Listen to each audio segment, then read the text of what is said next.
This is Jeff from Alpha Media Group. I'm here with Erik Tiner from Full House Junk Removal in Star, Idaho, just outside of Boise. How you doing today, Erik? I'm doing excellent. Thank you.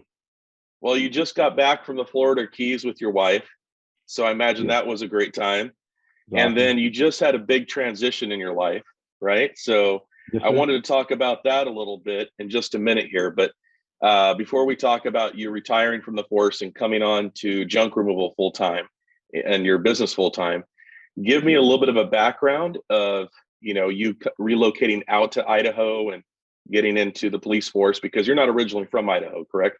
Correct. Yes. Okay. Yes. So when I was a kid, we lived here in Idaho in Boise, and back in 1985, when I was 15 years old, we moved back to California, just because the economy wasn't that great here at the time, and so we lived in California until I was 36 years old. But at the time, had been working as a police officer in California for about 9 years, and our kids were 5 and 2 at the time, and I really did not want to raise my kids in the Bay Area. It was just being in law enforcement. I saw a lot of things that I didn't want to. I didn't want my kids to have to grow up seeing, and so we looked to come back up to Idaho. My parents had already retired and moved back to Idaho, so we came up here to visit, and my wife and I just fell in love with this area. So I applied for Boise Police Department and got hired in 2006, and I worked for them for the last 14 years, 15 years. Yeah. So I just retired as a police officer after 24 years. Yep. 24 years. Well, thank you for your service. It's Thank not you. just veterans, but it's people like yourself that keep our communities safe and free. And I have a lot of respect for officers, and Totally that's appreciate it. where I stand. So, first responders, officers, and vets, we get to have the freedoms that we do business, do free enterprise, have our streets a little safer. So, thank you for your time of service. I know it wasn't always a walk in the park, especially Oh, recently with a oh lot yeah. of the drama that's going on in our little universe here. But I'm happy to have you on this side. Wonderful having you as a client and having you with our team of brand builders. So tell us how you came up with the idea of Full House Junk Removal. Back December of 2019, I had neck surgery, and I had to have 4 through 6, I think, fused in my neck. And so I was on light duty as a police officer for several months. And during that time, I started realizing I probably could not be the police officer I once was. I did a lot of things as a police officer. I was in SWAT. I was a motor sergeant. I was in the gang unit. I did a lot of things that were pretty dangerous. And I just realized getting older that I couldn't do a lot of the things that I once did. And I knew I had a long ways to go before I could completely retire from working. And so I was just on the internet looking at, I was on YouTube, just kind of, how you search YouTube and you just start watching videos and you get down that rabbit hole. And I came across Matt and JoJo out in California. And I think everybody that knows anything about junk removal has seen them 100 times. I've heard of them. And I've heard of yeah, them 100 times. Yeah, I yeah. know Matt and And JoJo. They're good people. Yeah. yeah, and I've never met either one of them, but I just started watching their videos, and then I started thinking, well, heck, I could probably do that. And I've always been the type of mentality where I've wanted to run my own business, but you kind of get handcuffed to your career, no pun intended, but where you rely on that constant paycheck and the good benefits and the retirement program, and you get where you don't think to go out and do anything else. But I was in the point where I started looking to do something else because obviously the drama of law enforcement for the last 5 years has been horrific. I mean, the media has been our country's worst enemy, I believe, because they are really selling a bag of goods to people about what we do and what we don't do, and only selling the negative side of what happens. And it's caused a lot of people to leave the career field or not even join it anymore. And it's going to be, I think, very detrimental to our country. So I started looking about something I could do when I retire And after seeing the Matt and JoJo videos, and it was just entertaining, and I'm still in decent physical shape, and I knew I could do that kind of work. So I just jumped in and started doing it on my days off and before work. And I remember my very first job was on my 23rd anniversary with my wife, and my dad went and helped me. So me and my wife and my dad went and did the first job, and I think I made $300 or $400, and I couldn't believe it. I was shocked. And again, I wanted to think about a branding name that could go with me wherever I went, that was not specific to the area I was in case I ever moved. I could always take that with me and wouldn't have to rebuild it. And I wanted to, a play on words type of thing. And that's where I came up with Full House. And then that spawned the deck of cards as my logo. And then when I contacted you guys, we got in connection, and one of your folks designed my logo for me, and it's awesome. And as you can see, this is my new logo. And I don't know if you can see it or not, but I love it. Yeah. And I'm telling you, I get so many compliments in the Valley here about my logo. They just love it. They're just like, that's awesome. I stopped off at a metal recycling place one time. I had never been there before. And a guy comes running out to my truck, and he's like, "You're Full House. You're Full House." And I go, "Yeah, we're Full House." And he goes, "We watch all your videos, and we see you on Facebook." And I was cracking up. That the metal recycling guys are watching my videos and stuff. It was just funny. So that's how I got Full House. So that's right. where we're at. Well, it's interesting you bring up the videos, because I talk a lot about that in marketing, and I tell people, look, okay, I know we're focused on Google, we're focused on the organic search, but you just talked about how you came into the industry was through YouTube videos, and then how clients are seeing you is through your YouTube videos. And it's the branding, and that's such a big part of branding, is they're being able to see you, your personality. I love watching how you teach. I really do. I think one of the reasons you do so well is I think you're a great student. You're one of the few that leans in and says, "Hey, where's my homework?" And I love that, because it shows that you want to learn, and people that actually put in the work and do it, they get the results. So doing the videos now, when you go research, Idaho junk removal, you pop up. I mean, you don't just pop up, you pop up like the first 6 in a row, so you've really put out some really great content. But what was it like doing the videos from first starting until now you're getting more used to them? What has the journey been like with that? It's very uncomfortable. I'm not a camera person. I try not to look at myself in the camera. So like when we're doing this right now, I don't even look up, because I can see my picture from the top, and I don't even want to, because that's not me. I'm not Mr. Photogenic type dude, but recording them, and because you're not really having a conversation with somebody, you're just kind of talking. And so it's much harder to do, especially when I started off. I remember my first video, I even posted it on Facebook, and I go, here's my first video, don't laugh. Because it was horrendous. It was horrendous. I love it. Now it's a little easier. And again, I can't look at the video when I'm recording. I have to just kind of, that's why a lot of times I'll be in my truck and I'll have my sunglasses on, because I'm looking all over the places. I'm not really looking at the camera, because I'm not a actor. So I'm not acting, but I feel like an actor trying to do his speech or whatever. But it's gotten easier. The more you do them, the easier it gets. You just got to keep doing them, and remembering to do them. I mean, I'll go to jobs, and after I'm done, I'm like, oh man, I forgot to shoot a video. It's constant.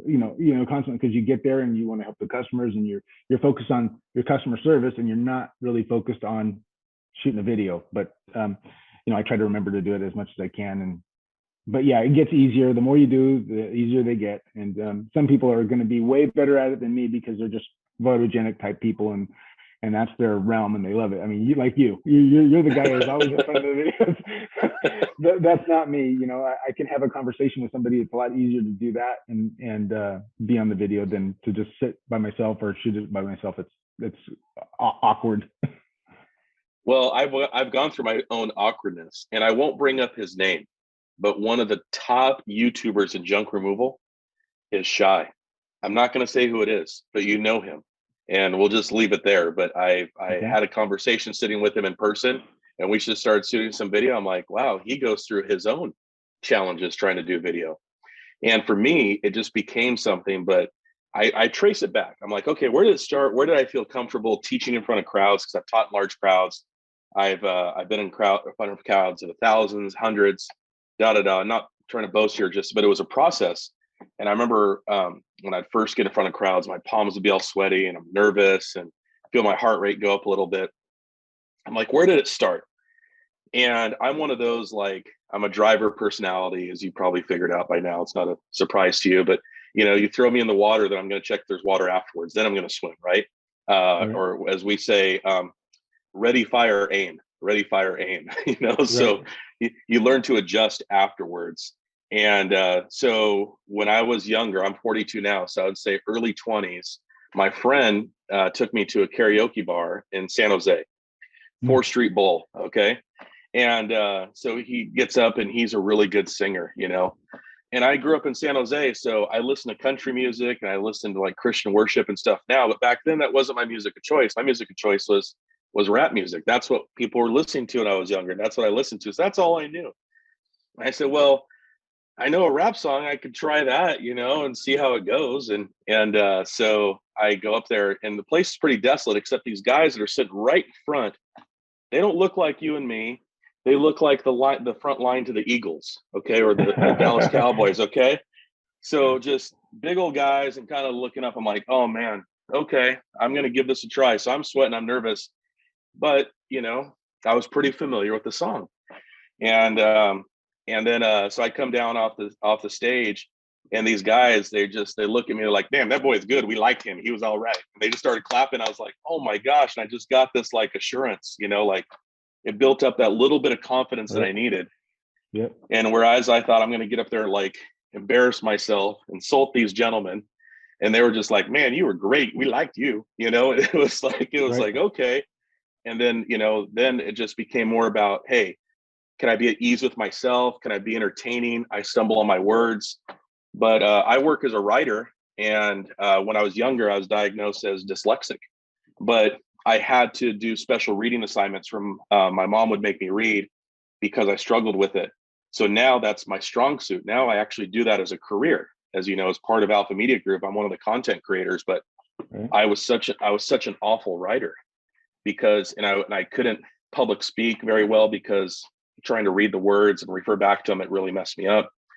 So I had to learn how to memorize for tests. I had to learn how to really get good at it because it was such a I guess if you want to call it like a disability. I think it was a disguised gift, as I want to say, because now it ends up being my career. I relate it back to like Jim Abbott, who you might remember was a baseball player. He had one hand, and he learned how to throw with just one hand. And it's like, okay, you're a pitcher and you have one hand. That's just not something I would have thought would be the career outcome. So I didn't ever think that writing would be a career for me.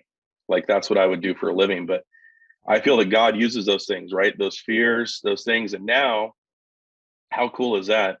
You're watching Matt and JoJo, but now somebody's watching you on video. And it's like, it's the Mhm. Full House guy. Yeah. So Yeah. It was crazy. I love it. So I have a question for you. So a lot of people, when I say branding, they'll relate it to like logo, right? And us married guys, marriage is so much more. I'm guessing for your sake too, I'll throw you under the bus with me. There's a lot more than we probably assumed when we were single guys getting married, right? As we peel the layers back and unwrapped, and we've been married for a long time, you learn that, hey, there's a lot more to this. What have you learned as if you peel the layers back with branding besides it just being an image or a logo? You've heard me teach a lot on branding. You've learned a lot on it. I've seen you apply, I've seen you grow in it. Give me your perspective of the more than a logo definition of branding. So I would say it's for me, it's building a relationship in with my customers and the community in general. So a lot of it is the online relationship with them, and relating to those people that are going to be my future customers, and identifying the problems that they need to have solved, which in our cases, they have junk and they need it gone, and they want to have a relationship with people as far as when they're going through and they're trying to find somebody that they want to work for them. I think when they see your videos or they know you on Facebook or LinkedIn and all this, and they've developed a relationship with you, it's not like they're hiring a stranger anymore. They're hiring somebody that they know, if that makes sense. Yes. Working on all those platforms, I try to post, if not every day, every other couple of days on Facebook, on LinkedIn, and Instagram. I will post something about my business or what I've been doing. And like you said one time, is don't always put everything about your business. So I've even put in stuff like when we were on our vacation in the Florida Keys, I posted pictures of me and my wife on my business page as well, because I think people relate to that. People would love to go to the Florida Keys, and they're married, and they have spouses, and they're doing things. And when you look on Facebook, people are posting pictures of them and their spouses and their vacations and what have you. So you're doing exactly what they do. And so building that brand of I'm just part of their family, basically. Wonderful. And that's a big key, is that you're building that trust already with people, because people want to work with people they trust, right? Not just a name or an image. You are the brand. And that's what I try to get people to see. It's like, okay, they come on as clients. It's like, okay, well, I'm going to be this person on this Facebook page, but I'll be this person on LinkedIn. I'll be this person over there. The human being is not designed to be a bunch of different people. I'm going to have a different relationship with my son than I am going to have with Erik Tiner, right? I'm not going to put you in timeout and regulate how much sugar you can have, right? That's not our relationship. Right. But I'm going to be me in front of him. I'm still the same person. There's a difference in relationship. So I think when people try to do that online, it's very counterintuitive, but it's confusing to the customer too. When people come in and they're like, okay, well, I'm going to be this person over here. And it might be a good person. It's not like, hey, they're trying to be a shady person over here, this person over here. But I think we've all been inundated by these gurus and different people that are kind of putting out a persona that I think the consumer got tired of. It's like, we just want to see real people. You talk about, actors, right? Or a celebrity.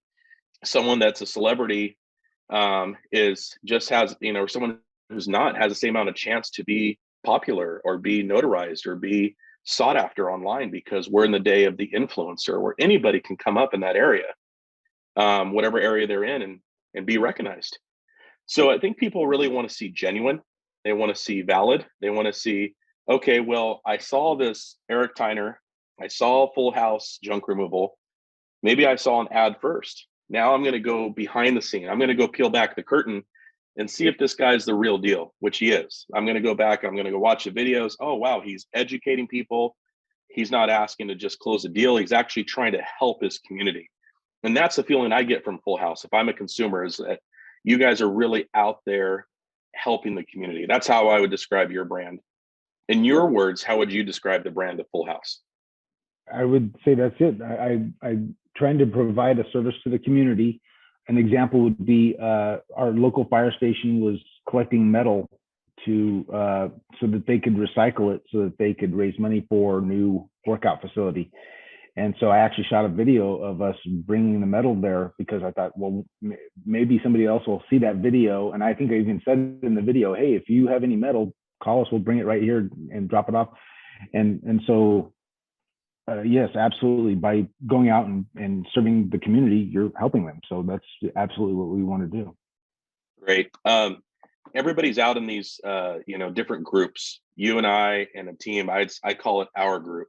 We don't get into all the details because we keep Fight Club a little bit secret. But someone who just came into this business brand new a week, but you've been doing the business for about a year, correct? Part time. 1 year, yeah. How has brand builders and the people in the group? I'm not talking just about you and me and our relationship, but how has the team helped you in your business with Full House junk removal? What are some points you can give that brand builders has helped build up your business? In your own words, what would you describe has been the most beneficial? It's been awesome. Absolutely awesome. I've learned so much from guys when it comes to Google My Business. Matt Moses, awesome. Before he came on as AMG, I actually reached out to him several weeks before that and said, "Hey, can you help me with this?" And he was like, "No problem." He was jumped on there, he logged in and was helping me on that. Alex McIntyre, got on the phone with him a couple of times. Me and him just hit it right off, and we're just talking.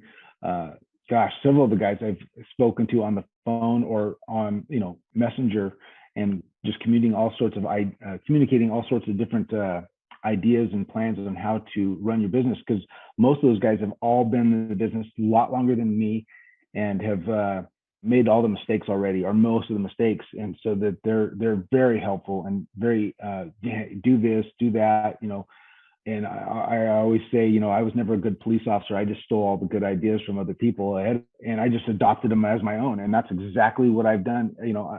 I'm not a smart man, but I know how to I know how to steal good ideas and Right. and good options. And so Joshua Sperling, he was the guy that kind of introduced me to you. Somehow I don't even remember, it was like a year ago when me and him connected on Facebook one night, and we were chatting, and then next thing you know, we're on a phone call, and then he goes, "You need to talk to this guy, Jeff Glass." And next thing you know, I'm hooked up with you, and all those people have just given me so many ideas. And I usually don't, when we're having our meetings, I don't talk a lot, because I'm listening, because I'm still in the baby stages, in my opinion, of this business, and I want to learn a lot. And so they're giving out so much good information. They don't even realize they're giving out the information that's super valuable. I mean, people would pay thousands and thousands of dollars for this kind of information to make their business run so well. And they don't know what's out there to get, or they don't know how to go about reaching out to these people to get that information. And I've just been blessed. I mean, it's just been put before me, and I haven't even had to work that hard to get it. And it's absolutely amazing. I've, without giving all the deep the secrets of Fight Club, there's several police officers at Boise Police Department that have either started their own businesses or starting their own businesses because of what I did. They're absolutely amazing. It's amazing. I had a guy call me last night. A guy called me. He was a cop in California. He came to Idaho with his family. Same thing. He started a business doing water features, landscaping water features, and he says it's just taken off. And I just gave him ideas of, hey, do this. I go, I'm not the king of business. I don't know anything, but I'm telling you the things that have helped me, and I've got this from other people.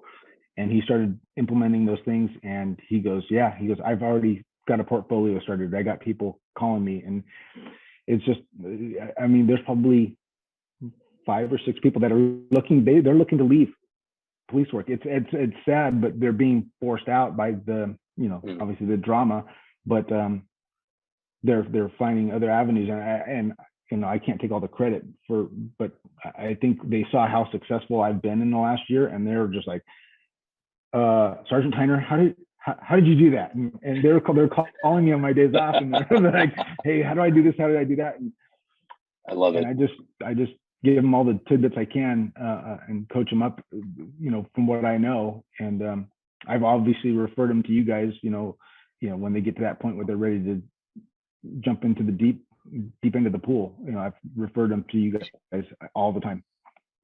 I appreciate it. Matthew Moses, who we work with very closely, he's a definite mentor in the group. You got Joshua Sperling, you got Joseph Martinez, you got Kellen Becker. Just wait, though. You were already mentoring. I kind of hinted that this was going to happen. You're like, I'm new and I'm starting out, but now that you're describing 5 or 6 guys you're already talking to. So you will see, as some new folks come in, they're going to gravitate to you because you're like, hey, I've been in this a year. I've been in this 2 years. Look at what's happened. I wanted you to give your honest opinion. So Moses says, had I joined Brand Builders when I first got started, it would have saved me about 2 to 5 years with all the stuff I had to learn. Would you back that up as true? 100%. I think people don't understand how to run businesses very well, and all the things that you have to do today in today's world of business. I didn't know any of that stuff with the social media. I had no idea how any of that stuff worked. And I ran into another hauler yesterday because the husband called him and the wife called me, and we both showed up at the job to bid the job. Well, the guy got there like a half an hour before me and was already doing the job. And he was the typical Sanford and Son guy. He's probably my age, maybe even older. And I could tell he was struggling, you know, and he told me what he charged for the job. And I was just like, oh my gosh, dude, you're killing yourself and you're killing me with these prices.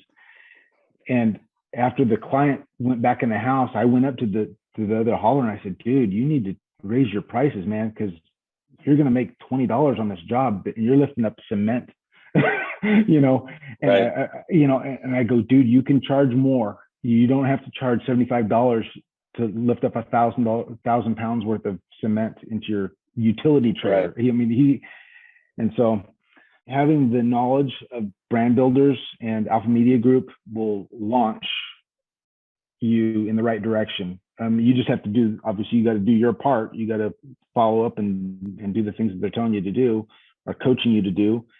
And I'm assuming every area is going to be a little bit different in geography and what have you. But if you follow the principles that Alpha Media Group and brand builders provide you, it's hard to not be successful. Yeah, and we've learned that too, is people have to put in the work. And I tell people up front, Ryan tells people, because Ryan doesn't accept everybody. Ryan took over as CEO. One of my best friends is now my boss, and he laughs when I say that, but he really is my boss now. But I got the better end of the deal, just so everybody knows, because I get to write and I get to coach. I get to be like the grandpa that comes in and sugars everybody up, you know. So I love my job. But he says, Jeff, I'm not taking everybody. And I said, okay, I understand that. He goes, no, like I'm really not taking everybody. So 8 out of 10 people that he talks to don't even get to be in Alpha Media Group. And then after that, only a few get chosen to be in brand builders. So he's become really selective, which I think has really helped out with our brand. I was a little like, okay, where's this going? What are you doing? But he just made it more selective. And he had told me, he goes, you know, we were talking, and Harvard Community College and Library, they have the same books, so to speak. They have the same learning resources or access to them. But Harvard has mastered the art of raising its standard and saying no. So we don't want to say yes to every client. We don't want to charge bottom dollar, or you become the community college, you become the library. And I don't know about you, but I don't want to own a library. I want to own a business that can provide for others, take care of my family. And maybe there's very profitable libraries out there, don't get me wrong, but the whole idea of it, right, that you're just offering something for free, there's consumers out there that expect that on all sides. So when you're talking about price, it's not about money. I know your principles and standards, and you and I've talked, and we're not doing this to go buy a Lamborghini. We're doing this to put food on the table, put fuel in the gas tank. And when people are boasting about money, in my mind, they're just, hey, look at how much octane I have in my tank. It's like, it doesn't relate for me. I don't understand that part. I just know it's necessary. But in the sense that you're describing it is really on value. What has that been like as a business, putting out your value, saying, hey, this is what I charge, this is what I'm worth? What has been the community response to you put it? Because you provide a valuable service. I've seen your jobs. I've seen testimonies from your clients. Outstanding, by the way. So, but you're putting out a high value service, high value delivery. Describe to me that journey and arriving at that process. Because I think what you described, that guy who was on the job, is a struggle for a lot of people. So some of the people watching this might be like a brand new junk remover. It might be someone like, this is the Matt and JoJo right here, that there are, you know, hey, they saw us talking and dialoguing about junk removal. Now they want to get into it. Speak to them for a second. Help them start out with value. What would you tell them? For me, I'm just like everybody else that just started. You have no idea where you're supposed to start off on pricing and how much that's worth to you. But I knew I didn't want to work for low wages. And you look, you know, this is a physically demanding job. And then when you start looking at all the costs associated with running the business, I mean, your fees have to be relatively high in order to make a profit. And I'm not talking, like you said, I don't own a Lamborghini. You know, I'm a middle class guy, and I live comfortably, but you have to charge a rate that provides you the things you need in your life. But I think if you explain to people, hey, this is a problem I'm going to make go away, and I've learned a lot about how I talk to people, because I was never involved in sales. So when I go and bid jobs, this is total learning curve for me. Drinking with a fire hose, right?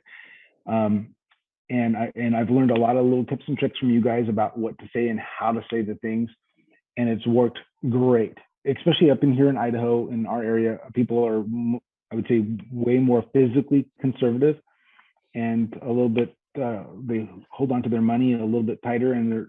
But when you explain to people, like I get there, and I talk to them, I say, okay, this is what I charge. I charge by the load, and it looks like it's going to be about this much, and we're going to make that problem go away for you. And that's how I tell people. I go, I'm going to make your problem go away, and you're going to be so happy. And I think that's the value I'm bringing to them, because people want their problems to go away. I think I did a video on it where I said, everybody is so busy right now. I mean, men and women are working 40, 50, 60 hours a week, in their jobs. And then they have all their personal life stuff, their marriage, their kids, and what have you. And they just don't have time to do everything that needs to be done, or they doesn't seem like they do. So I basically, the value I'm giving is like, I'm giving you free time, because most people, they're like, well, I can go do this for cheaper. Yeah, you can, but you're going to spend an hour and a half loading up your own trailer, and then you're going to spend 30, 40 minutes driving to the landfill, and then another 30 minutes at the landfill, and then you're going to come home. I mean, by the time you do everything, you're going to spend a couple hours of your weekend that you only get 52 Saturdays and 52 Sundays a year. So, if you're going to spend one of them doing junk removal, is it worth it to you? Or you could just pay me and I go make that stuff disappear for you, and you can have a cold beverage and and go play golf with the kids, or whatever it is that you want to do, whatever that thing is for them. And that's how I sell the value. I think that's, like I've said, that time is our most valuable asset, and by hiring me, I'm giving you more of your most valuable asset. Wonderful. I love how you phrase that. I love seeing everything about that. We can do a call just on that subject that you talked about right there. But to sum up what I gathered is, in business and entrepreneurship, you're creating a gain or removing a pain, right? You're creating a gain or you're removing a pain. And in business, we're solving problems. We're professional problem solvers. When you were in the police force, you were a problem solver. Mm-hmm. Yeah. When you're in this business, you're a problem solver. The difference is here, and I was describing this to someone, I said, look, I have clients with problems. I asked this in a team meeting. I said, how many of our clients have problems? And Ryan piped up. I was trying to wait for some of the newer folks, other folks to speak, but Ryan piped up and he goes, all of them do. That's why they hire us. I said, all right, Ryan, we'll give everybody else a chance to answer. Of course, that was the question was, everybody has problems. That's why they hire us. We're here to solve a problem. They maybe don't understand marketing. They can't do a lot of things that we do. There's all these algorithmic changes. There's updates. There's hosting. There's stuff that just the average person and business owner, even if you've had some education, you have to stay up to it day to day, like being on the stock market. You have to watch everything that's going on. So we're doing the same thing. We're solving a time problem. Hey, I don't want to spend all the time doing it. So 80-20, we're doing 80% of the work, we feel, but clients are required to do some of the work. But again, you want to be solving a problem. What you want to avoid is problem clients or problem people. So when you were in the force, it was like, okay, now you have all these outside problems coming in. You're not just solving a problem. You're trying to combat things from both sides, right? There's all this media stuff going on, and it gets distracting. So what I've seen grow in you and the appeal is, look, I can show up. There's a beginning point. There's a starting point. I don't have the news media on my back about this or that. I don't have a riot down the street. You're there to take care of a problem because all your clients have problems. That's what you're hired for. You're hired to solve those. But sometimes it's identifying what that problem is, and what you've done so great at in that explanation. So I've learned this from having a 5-year-old daughter and having a 46-year-old wife. It's like, okay, what they told me the problem is may not be the problem. And with customers, it's sometimes the same thing, right? They call and they say, well, how much? Well, Okay, sir, this is Eric. How can I help you? Yeah, I have this, junk that needs to get removed. How much is it going to cost? And I'll change, as you see me doing training, I'll change the narrative. Well, sir, when are you looking to have this done? Oh, okay. So now we're talking about time. I just changed the subject, right? We're not talking Right. about money is obviously the thing. We want to honor people's we want to honor their home, their wallet, and their time. We want to honor all three things all the time. Their budget, of course. We're all here trying to raise families and live our lives and do that. So I am sensitive to that, but I realize a lot of time that's not the issue. The issue is they need it done yesterday. They don't want to do it themselves. That's why they would reach out to me if I was you as a junk remover. Look, hey, that's why you called me, because you need me to solve something for you. But I think a pitfall a lot of people will step into as a junk remover is they'll let the conversation become about price. And it's your job, you're the professional, and it's your job to frame the conversation. You are the professional, whether you're day one, you're year one, or you're year 10. If I'm your attorney and I contact you the night before, I say, okay, Eric, we got a big day tomorrow. I'm going to go in, I'm going to talk to the jury. What do you think, man? Should we go with guilty, not guilty? What do I say? Like when I get there and I'm representing you, like, give me some keywords you want me to say. I mean, if I was you, I'd be freaking out. Like, how the hell is this dude my attorney? Right. I Right. mean, Right. that's not the job. It's like, hey, in marketing, it's like, hey, I need you to do that. Please and thank you times 10. I need you to do this, this, and this. If that offends you, then you can't be my client. I'm sorry. I'm representing you. I work with you. You're technically my boss, but we're following my program here, and this is what I'm doing, saying, hey, look, this is what works.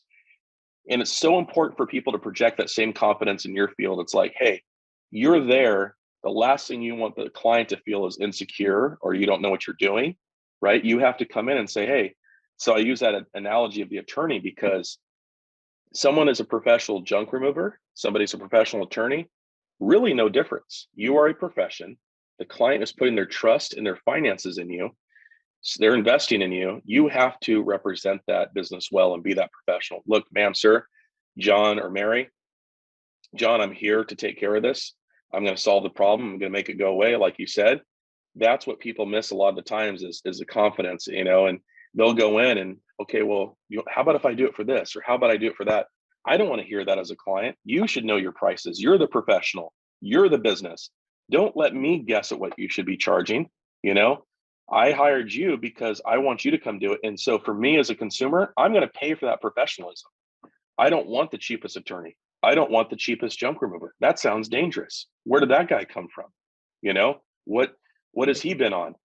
Because there isn't a huge barrier of entry to get into this field. So Right. I want someone who's business minded. I love working with people that have military background, first responder background, a veteran background, because I know, hey, they've had some training, they've had some accountability, they've had some discipline in an area that I don't have to worry about them as much being at my house and my home. So that's what I feel about sales is it's not just what you say, it's not a pitch necessarily.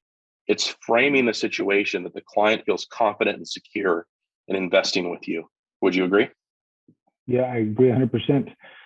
You just, like you said, you say it way better, so I don't want to reiterate your words, but yeah, you explain the situation to them and how you're going to make that problem go away for them, and most people are going to go with you. I've had so much more success, and obviously for the newer people out there, it's lack of confidence for sure. Especially when you're bidding jobs, because I had several people when I first started. They're like, they could not believe what I was charging, and they're like, "Oh, you need to lower your prices. You need to lower your prices." And these are guys that were not in the industry. They were just, and I said, "No, that's not what I'm being coached to do. My time is valuable, and I'm worth this, and this is what I started doing. And I've actually raised my prices to Good. come more in alignment with the national chains, that are out there. I mean, obviously, I'm still probably less than they are, but I guess my prices have gone up with my confidence. So the more I've done the work and the more I've learned, I think it's just like anything else. You take a brand new police officer, he's worth this much out on the street, right? He doesn't know what he's doing. He or she does not know what they're doing yet, but they're brand new police. Mm-hmm. You got to pay them something.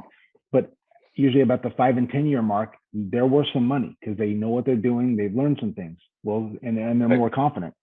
And you can see it in police work or in, for me, junk removal. As I've done this for more, a year now, I'm being much more confident when I deal with people on the phone and when I deal with them in person. It's I just know, I know more and I'm more confident. And like you, I don't take all customers.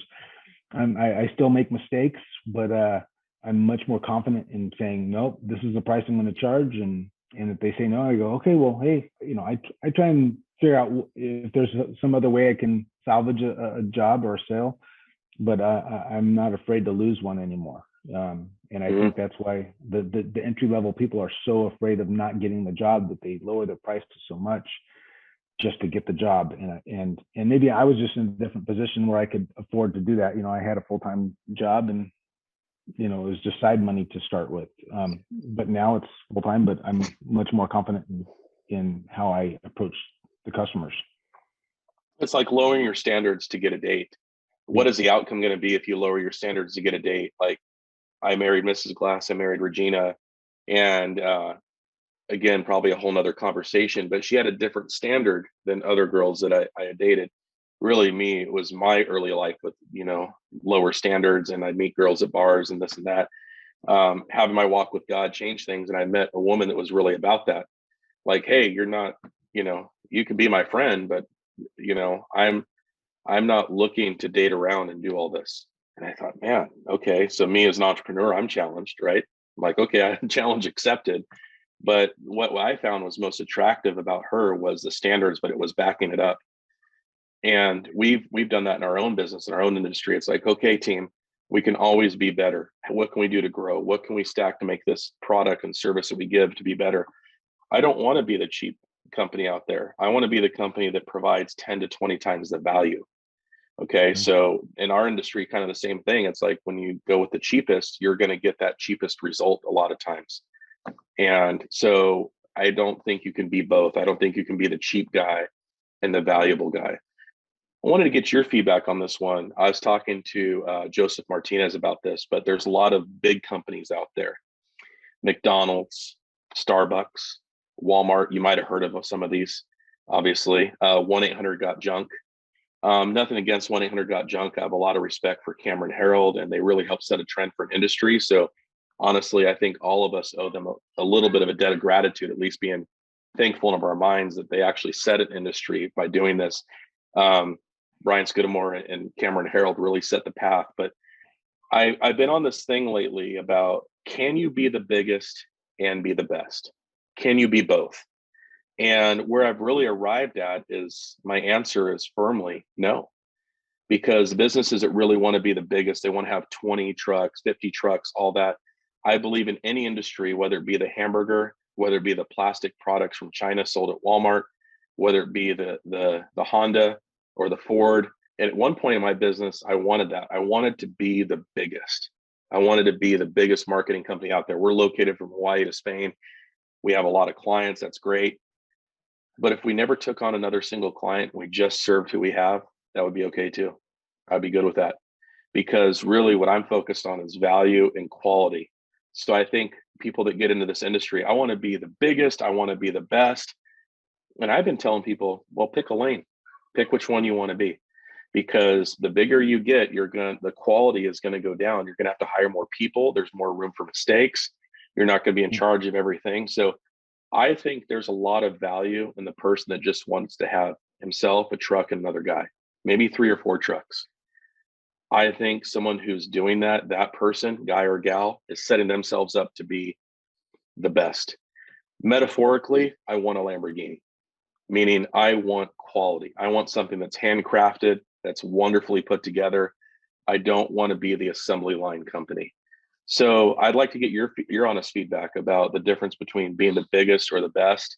What are the goals for Full House? And how would you answer that question? Can you be the biggest and the best in an industry? I think you've already said it. You can't be both. I think the hamburger analogy is perfect. I mean, you can go to McDonald's and you can get a hamburger, or you can go down to, a local pub and you're going to pay $15 or $18 for a hamburger, but it's a hamburger. All right. I mean, it's a That's where good we're burger. going when I come out. That's where we're going. I'll remind you. I mean, they're both hamburgers, but one's an assembly line burger and the other one's, a custom made burger, right? Yeah, my goal is not to be the biggest. First, I don't think I have the business acumen to run something big like that, and I think it's just a lot of headaches that I'm not comfortable with dealing with. I have no desire to do that. Would I like to have one or two trucks where I was not on the truck anymore and I had a couple of crews? That would be awesome. And I've seen what I can do with just me and a helper. And financially, I know what I'm capable of. If I had another truck and I could afford to provide good careers for my drivers and workers, I mean, that'd be awesome to be able to have a couple of, 4 guys or gals working on trucks and maybe an office person. And I'm just kind of managing that, a small team of people doing the work. That would be my goal, because then it's a lot easier to keep your standards high and with a small group of people than it is a large group. If you're 1-800 Got Junk and you got 5 trucks and you got 25 people you're trying to manage, it's your span of control is right. In law enforcement we call span of control, and I'm sure the same is for the private sector. But in certain industries, when you're in an office, if you are supervising 25 people and you're all in one office building and you're in the same floor, it's easier to manage 25 people and the quality of product that they're providing. But if you're in a career where people are all over a city doing different things and you're not there to watch over what they're doing, your quality control drops quite a bit. So as far as making sure that they're doing it to the standards that you want done. So yeah, I would rather keep it small, keep it because I have no desire to grow it big. But yeah, I think 1 or 2 trucks is all I really need. And I think I would feel comfortable at, and who knows, maybe I get that, and then I'm like, oh, I can do 2 more trucks. But for now, I know financially I would be very well taken care of. Even if I just had 1 full-time truck with 2 guys on it, I would be doing just fine, because I'm very conscious about keeping my customers happy and providing that service and the level of service that they want. I mean, I literally am doing what you guys say, before I leave a job, I'm like, hey, are you happy with what we did? Or are you satisfied? Is there anything else that we can do? While I'm there, I'm asking those questions to make sure my customers are happy before I leave. And then then I hit them with, hey, can I send you a link to my Google My Business page? So if you like what we did, can you leave me a review? If they're not happy, I don't do that. But I haven't had any really unhappy customers. I've had close calls, but I've been very fortunate, because I've learned how to take care of people. I'm 51 years old, so I've learned how to deal with people. And I posted today about I'm a 5th degree black belt in verbal judo. So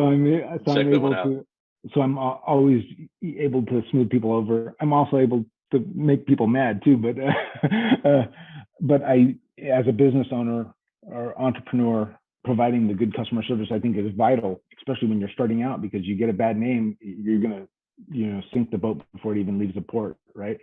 Sure. So keeping your quality control high, I'm not at the point to release. I have a guy that helps me. He's 17 years old and he's a hard worker, but I watch him like a hawk, and I'm like coaching him that do it this way, do it that way. And maybe I have to let things go a little bit in order to let him learn on his own. I don't know. I'm still just terrified that something bad's going to happen. As I get more confidence and I get more confidence in him, I'll let the leash out a little bit longer each time. And eventually I told him, I go, when you get a little older and a little bit more mature and I can trust you some more, maybe you'll be a leader of a truck crew, and he was just like, oh yeah, he's all excited about it, but he's got to earn that, he's not just going to, just going to give it to him. So, it takes time. That quality control. Yeah. Keeping that quality control high. is important. Yeah, and I think, and honestly too, the fear doesn't necessarily just go away. It doesn't just disappear. I've been an entrepreneur now, gosh, probably as long as you were an officer. I've been doing this for a long time. I'm 42, so I've been doing this since I was my senior year of high school. I've been doing something Wow. entrepreneurial. I've been marketing and consulting and investing for a long time. But the fear doesn't go away. It's kind of like being a parent, when the kids are coming home late or they're running around the neighborhood and you're wondering where they were. You have that little fear as a parent sometimes, like, okay, what happened? Are they okay? What's going on? It doesn't go away. It's not like the longer I parent, the less I fear about my kids. I learned how to place it with God. I learned how to just process Mm-hmm. it. I learned how to deal with it in different ways, but knowing that it's there. Fear is imagination. So I'm a creative writer, so I don't think my imagination's hopefully ever going to go away. So I'm going to have a strong imagination, which means I'm going to have spurts of fear because my brain is going to go towards that sometimes. But danger is real. Fear is imagination. Fear is a perception that something's going to happen. But your job as a boss is to protect the client and your team member from dangerous situations, right? So sometimes fear kind of ignites that and does that. But it's been wonderful talking with you, Erik. I could go on for hours with you. I feel like we're just literally having a fireside chat. Uh, Give us a way to reach you. Tell us your website, your phone number. This video is going to be on the channel here, on your channel, on my channel. So let's give everyone a chance to reach out and hear more about what you do. Okay, so if you want to get a hold of us, the business name is Full House Junk Removal. The phone number is 208-994-2429. You can check us out on our website, which is www.fullhousejunkremoval.com. You can also check us out on LinkedIn and Facebook and Instagram. Wonderful. And we can see you starring in Idaho on your YouTube channel. You can go and Google junk removal Idaho, and you're going to see that logo. Behind that logo, you're going to see this brand that's in the making. Super proud of your progress, how you're doing. You've done a wonderful job, Erik. You're a huge asset to us as well and brand builders. You're going to see that more and more as you grow and you're mentoring folks. But again, I want to thank you for your service to our country. I have a lot of respect and honor for our boys and ladies in blue. I should say men and women in blue. And we're in a very interesting time. I'm very excited to have you on the junk removal side, but it's sad that we're losing people on that side. So I hope our country can come back to its senses at some point and see how important these people really are. And you've done an incredible job by serving. That's a lot of years, but now you're still serving. It's just taken a different form. So That's thank you right. for being here. To everyone out there, thank you for taking some time to watch this dialogue between Erik and I. We'll chat with you soon. Take care.